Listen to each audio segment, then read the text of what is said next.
The gentleman at the top in the middle is Dr. Arnett Girardeau. Dr. Girardeau led the sit-ins that day in 1960 on Axe Handle Saturday. Dr. Girardeau became a member of the Florida House of Representatives. Then he was elected to the Florida Senate.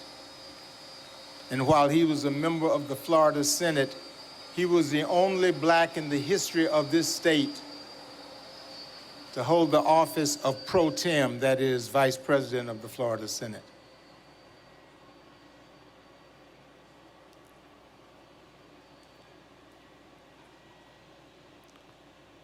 I felt quite honored to nominate Dr. Girardeau for the Florida Civil Rights Hall of Fame. And he was inducted in 2017. And he passed in October of 2017. But he got a chance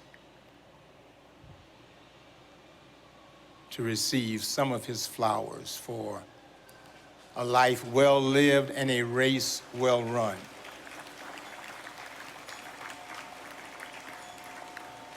The NAACP attorney during this time was Earl M. Johnson.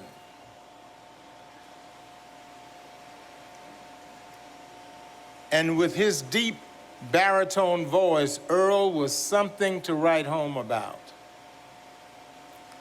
And I have talked about on a number of occasions when Earl got a chance to get on the floor for whatever the circumstances and talk in a way that only Earl could talk. And how great it was to hear and see him, and then for mine to have an opportunity to serve on the city council with Earl M. Johnson. Earl was inducted into the Civil Rights Hall of Fame in 2016, and he was nominated by his son, Earl M. Johnson, Jr. And I'm going to have Earl M. Johnson, Jr. to come up to give us a few words since he is in the audience for today.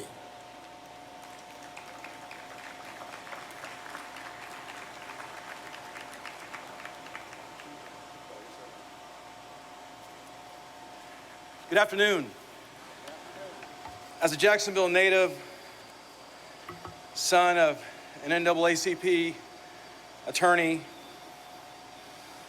it is an extraordinary honor for me to be here this afternoon with you, with legends in our midst.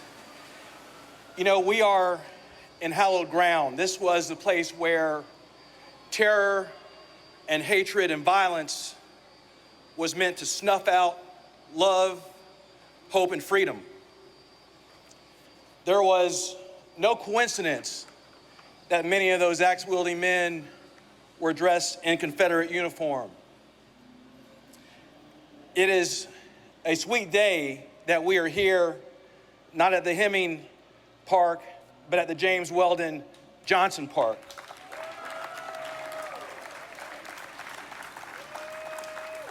The struggle that happened just a few weeks ago to make that happen, wherein one councilman says he didn't want to talk about the issue of race, is a reminder of just how far we have to come.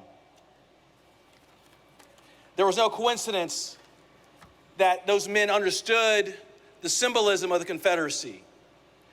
They knew about Stevens when he wrote that the place of the black man was in subordination to white people, and that our natural state was enslavement to the white man. They understood that, and they brought axe handles that day, and I bet they felt pretty good that night. I bet they felt as though they won something that night, that they had beaten back progress, that they had terrorized us into submission. But what their hatred and blind fear wouldn't let them see is that an axe handle is no match for the burning desire of freedom. No match. An axe handle is no match for the bravery of a high schooler who saw a better future in the name of Rodney. No match for an airman who had just traveled back from New Mexico. No match for an airman with that bravery by the name of Alton Yates. You see, an axe handle cannot stop progress. It didn't deter my father in his work continuing to desegregate the schools of Florida, our parks, our fountains.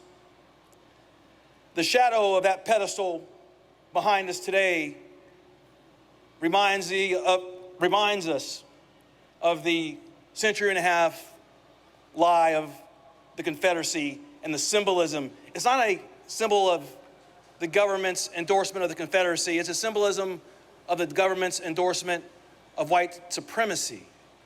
And so today, when you see the KKK and the neo-Nazis rally around these monuments, and Jacksonville is leading the nation now that Richmond has brought theirs down. We have 10 honorariums remaining on the honorary in the Confederacy. When you see these monuments, you understand that we have work to do.